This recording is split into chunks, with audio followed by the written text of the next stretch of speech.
The Pittsburgh Penguins dropped the first game of the Prospects Challenge 4-2 to the Boston Bruins. For this episode of the Locked On Penguins podcast, I'm going to be joined by a special guest to break down that game, plus a few other things about the Prospects Challenge in general. That's all coming up right after this. You're Locked On Penguins, your daily podcast on the Pittsburgh Penguins, part of the Locked On Podcast Network, your team every day.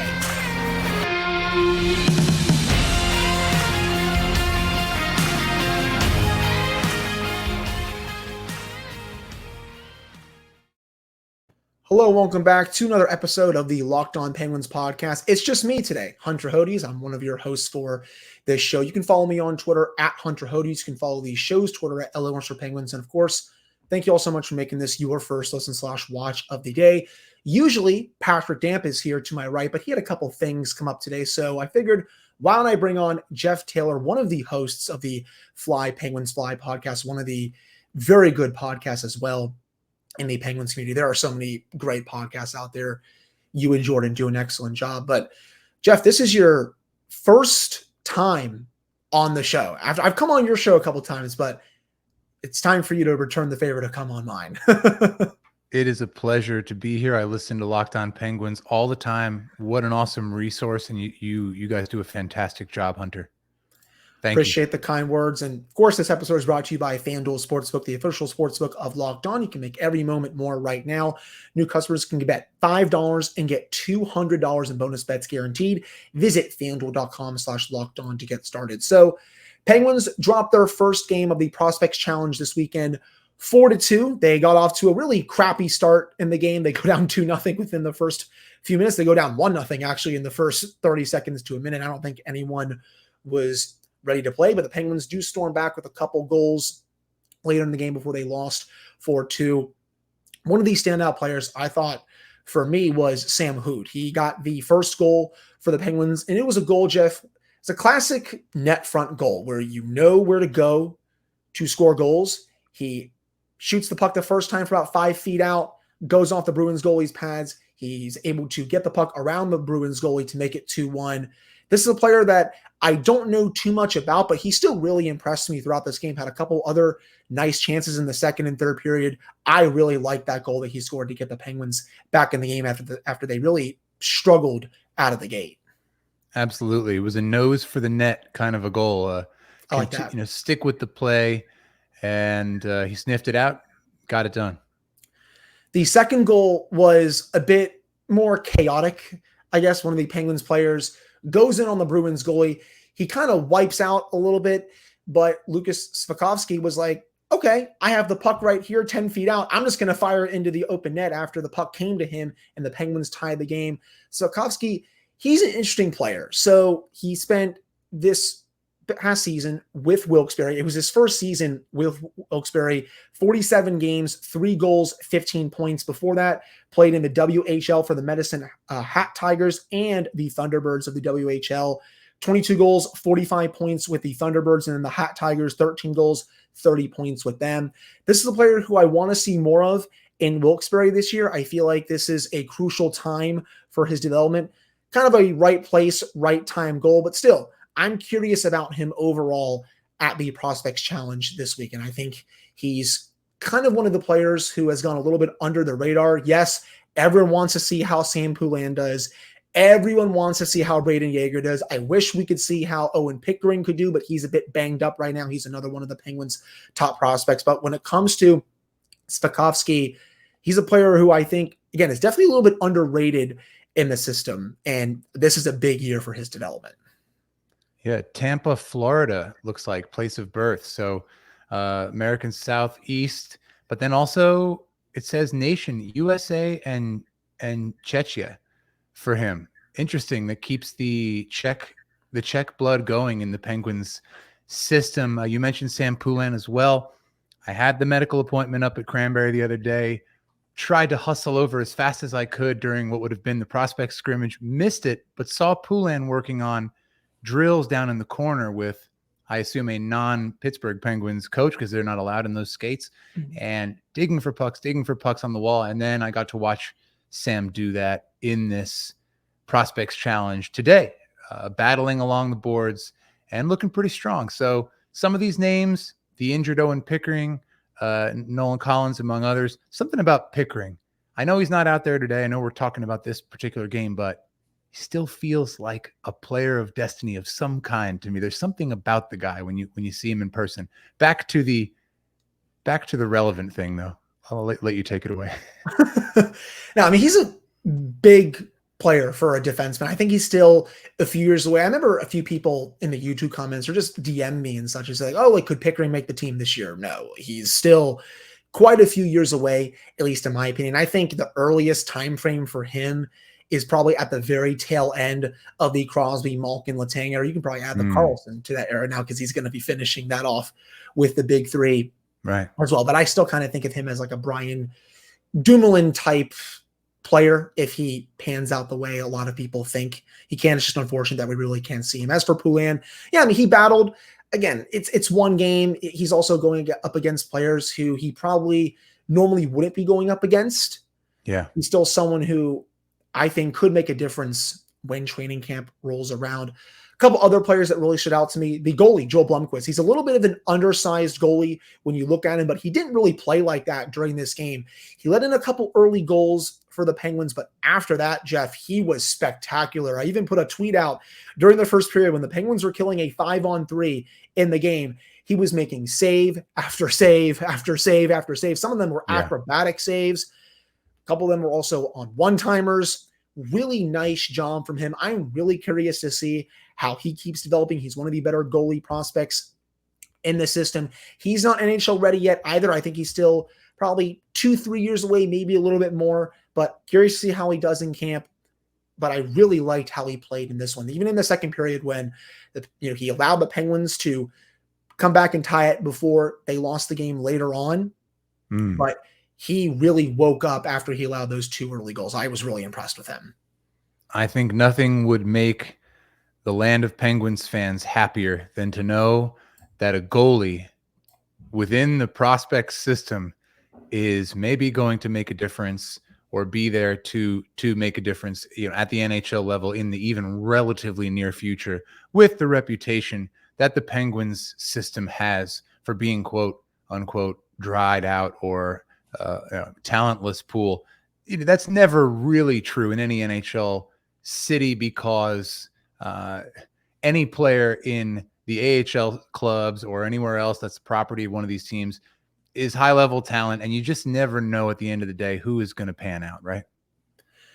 That's the biggest thing I think with prospects outside of mainly the top 3 to 5 guys in each year's draft. You don't know how many of the other players are going to pan out. It's kind of just a lottery ticket. Say, heck, even Braden Yeager, who I am pretty excited about. I think he can make the NHL in the next 3-4 years. I still of the opinion that he's probably going to be a winger at some point because I don't think at this point in time, he has what it takes to be a 200-foot responsible center. His shot is out of this world. Let's say that. He didn't get a chance to use it today. I'm hoping he gets a chance to use it on Saturday. But again, like a lot of these prospects in that range, outside that top 5, it's a lottery ticket. I know you're about to say something, though. Well, when you refer to his shot, Yeager's shot, we are referring to the Yeager bomb. Yes. Let's call it like it is. And, clap bomb, Yeager bomb, whatever you're going to call it. His name is destined to be on the back of a Penguin sweater. Yager, yes, sir, was my tweet the day he was drafted. And you called a hat trick today, Jeff. I jokingly sent out a tweet that said Yeager Hattie in the third. So, I think we didn't quite get it. He might have been on the cusp, but I love to have a little fun, especially when it's something like this. I don't want to call it a meaningless affair. It's anything but that. I mean, these guys are trying to make a name for themselves and they're getting out there and working as hard as they can. It was a chippy game as well. Right. I think we look at the way Andonovski played. If I'm pronouncing his name correctly, I think I am, Corey Andonovski. He was really getting after it. I think he and Abate had a dust up there almost, not a full-on Bob Probert versus, what's the famous fight that I'm trying to think of right now? can't think of the Penguins player right now. It's but one of the greatest fights ever. I just watched it. We will drop it in the episode notes. I can't do that.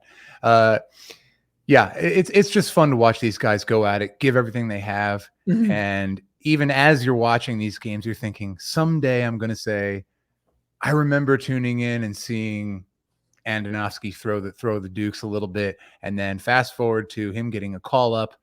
But he is a physical specimen. I tell you, he is a strong 194 pounds, just over 6 feet.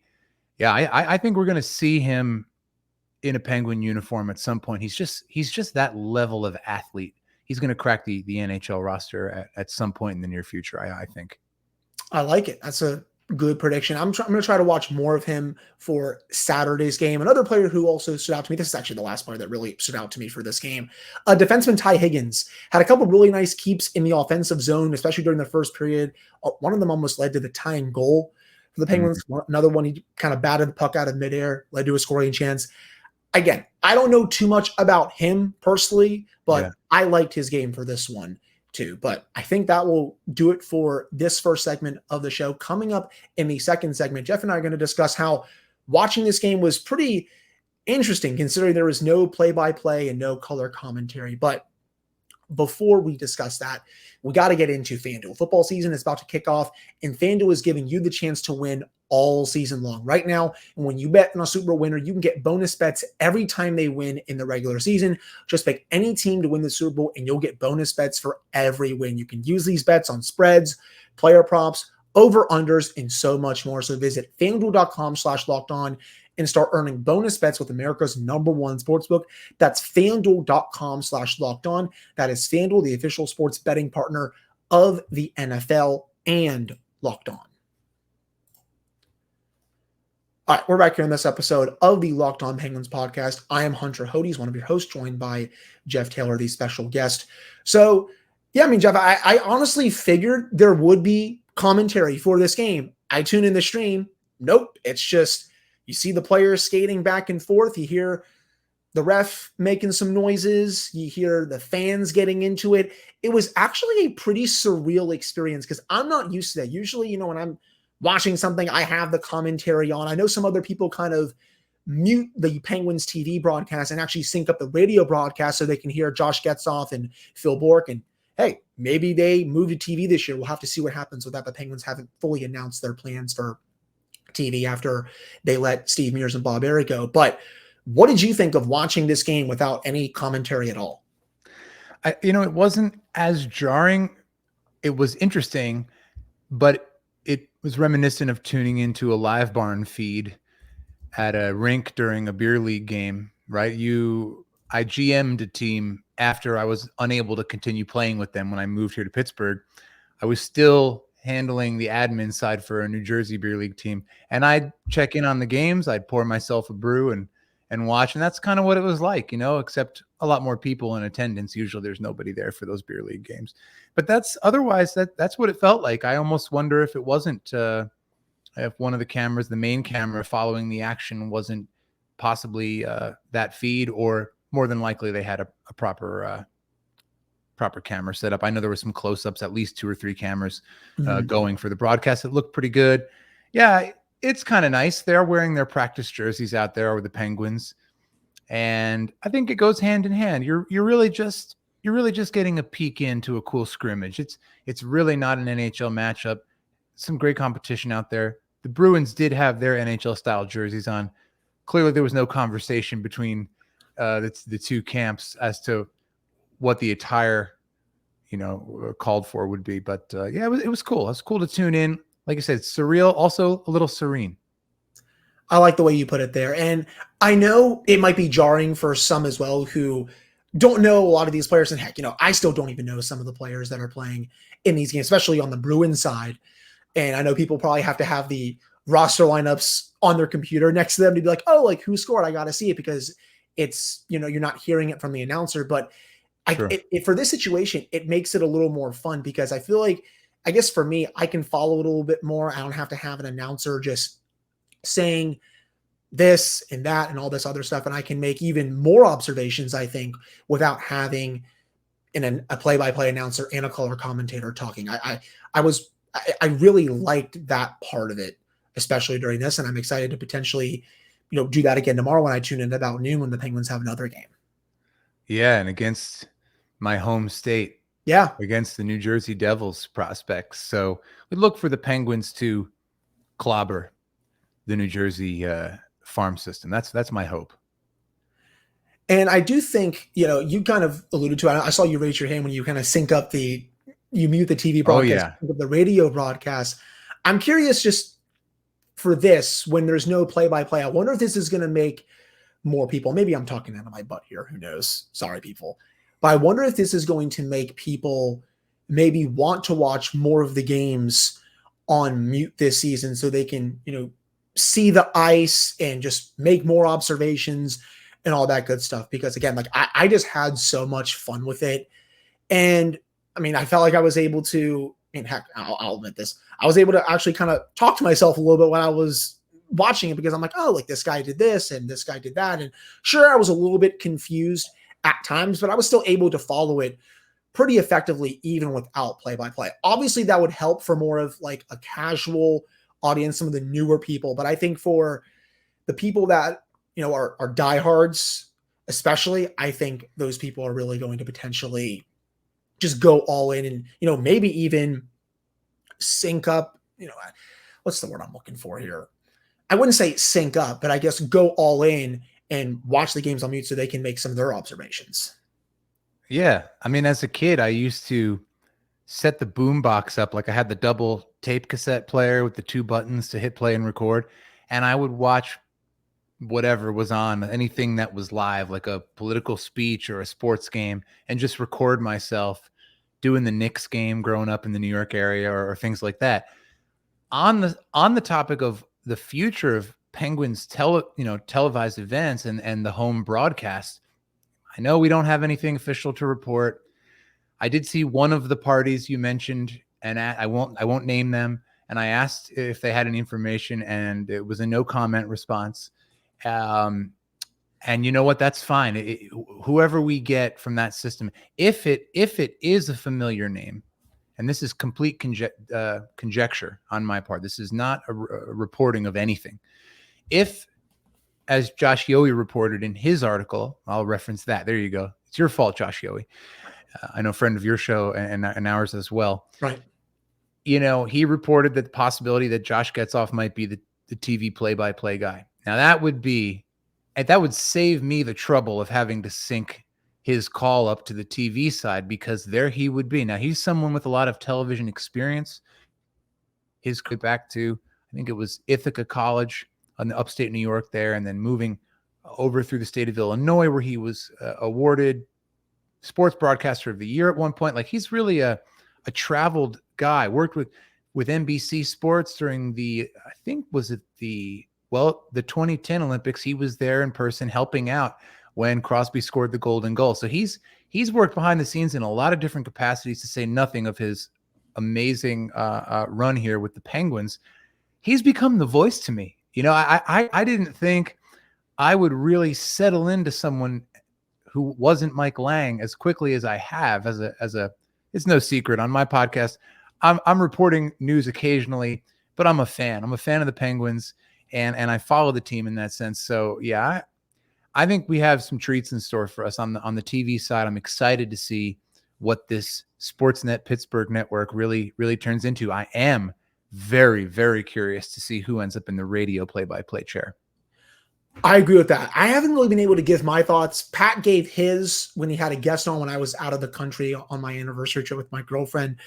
I would be all for Josh Getzoff and Phil Bourque moving to TV. I really like Getzoff's calls. He is very fluid when he calls hockey. And I love Bourque, obviously. He will give it to the team when needed. He is not afraid of really just hammering the Penguins when they're playing bad. He's just a very honest color commentator. And I love that when I'm tuning into a broadcast of any kind for a sport.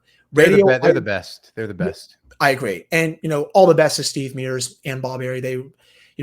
Bob Airy had been with the team for obviously a very long time. Steve Mears, this was his childhood dream to call Penguins games, Jeff. So all the best to him. And he nailed it. I think that Steve Mears and Bob Airy are treasures.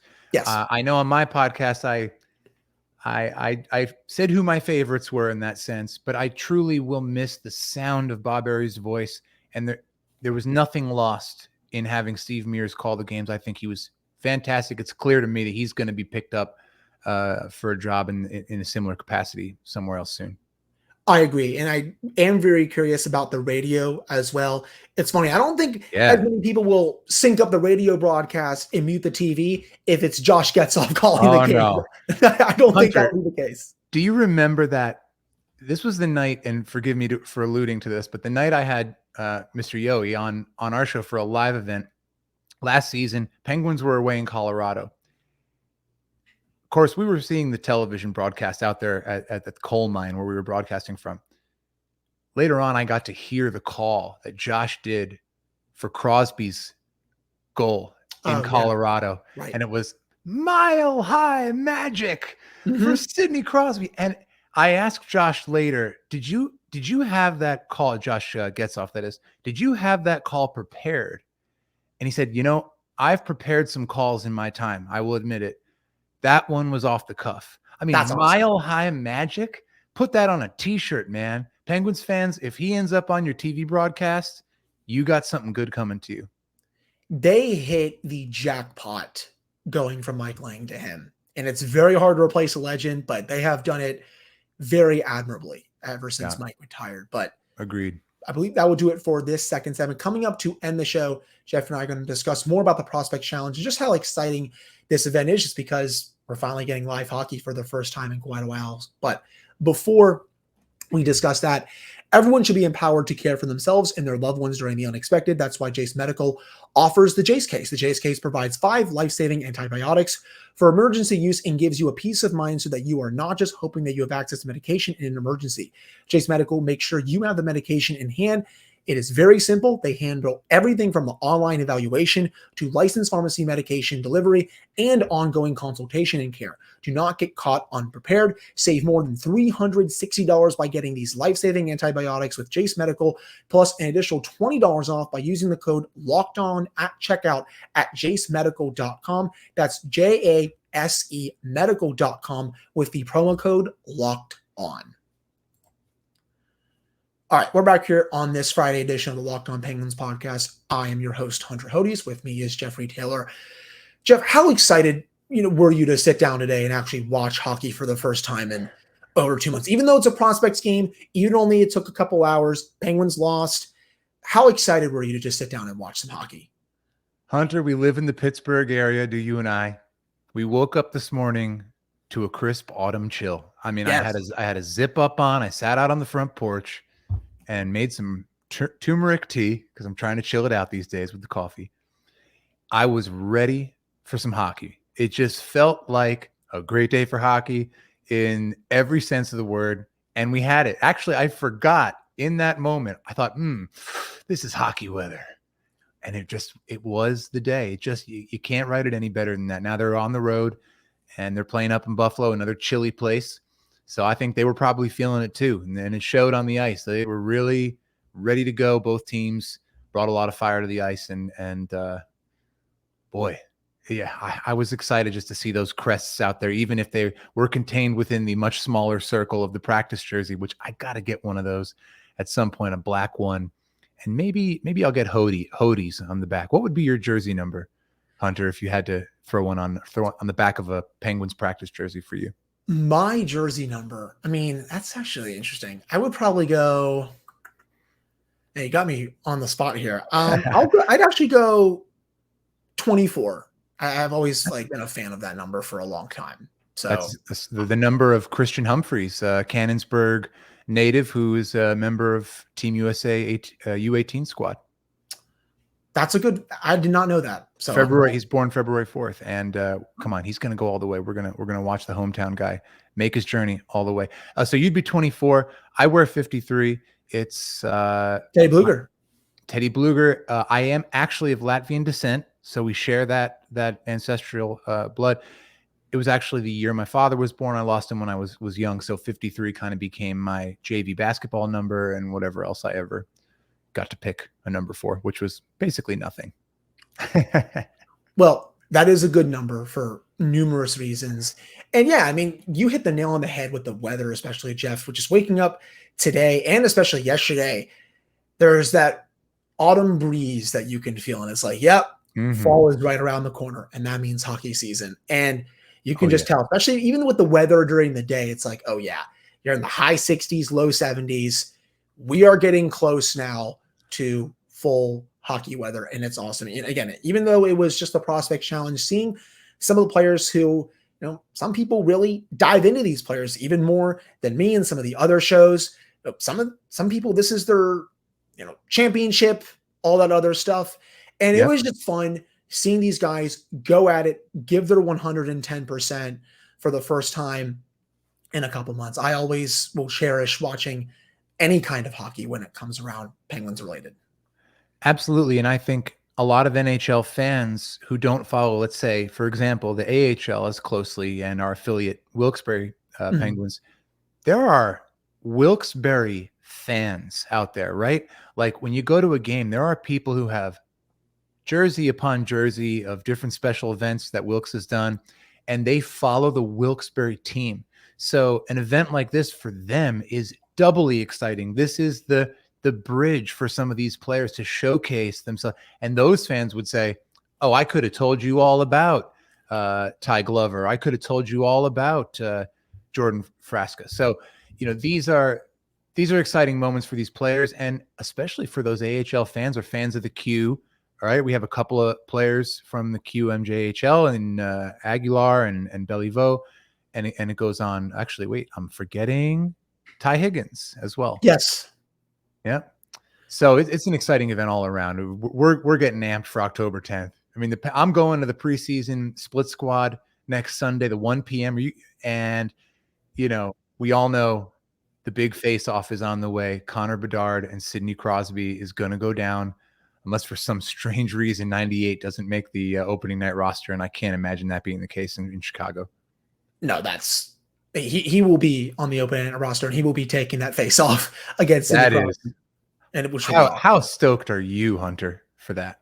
I mean, I'm going to try to be there. I will 100% try to be there to watch that. That's going to be a awesome spectacle, I think is the way to say it. And the Penguins will be back in action on Saturday, as you said, against your home state, and they'll be playing the Devils early afternoon on Saturday during all of the college football games. The college football slate is really bad this weekend. So if you have nothing to do tomorrow and your team is not playing and you're a college football fan, tune into the Penguins prospects and go on your computer and watch it for free. That would be a perfect Saturday for you all. But I think this will do it for this episode of the Locked On Penguins podcast. Jeff, I really appreciate you coming on for the first time.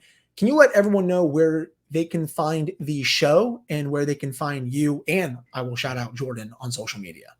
Absolutely. Yeah. Jordan DeFigio is my co-host on Fly Penguins Fly podcast. You can follow us on Twitter @PensPod, and my Twitter handle's right here on the screen. We have a great time, and I will just say, making our podcast, and I'll just say again to all of your listeners, I'm echoing their sentiments as well. Hunter, you are a treasure of the Pittsburgh Penguins universe and all of the things that you do. You are an incredibly knowledgeable person on the X's and O's side, and you also bring a lot of fun and openness to your listeners. I'm grateful for you.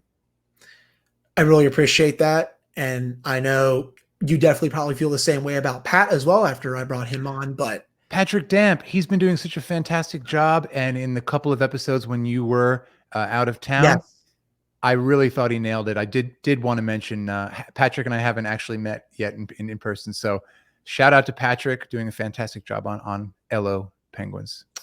Yes, Pat LO _Penguins. Yes, LO _Penguins on Twitter /X. Pat will be back with me on Monday, and that will do it for the off-season edition of the show, season 5 of the Locked On Penguins podcast, if you can believe it. Season 5 of the show starts up on Monday. Thank you all so much for supporting the show during the off-season. It grew in ways that I never thought I would expect it to. The show has gone up 900 subscribers in the last half a year, 6 months alone. We're 96 away from 2K on YouTube. And for those that are listening audio-wise, you can follow Jeff on Twitter @PensPod _JT. But again, that will do it for this episode. Thank you all so much for tuning in. Training camp starts next week. Pat and I will have a full week of episodes starting on Monday. You can go follow Jeff and Jordan's show as they do episodes every week as well. But again, thank you all so much for tuning in. We'll be back on Monday.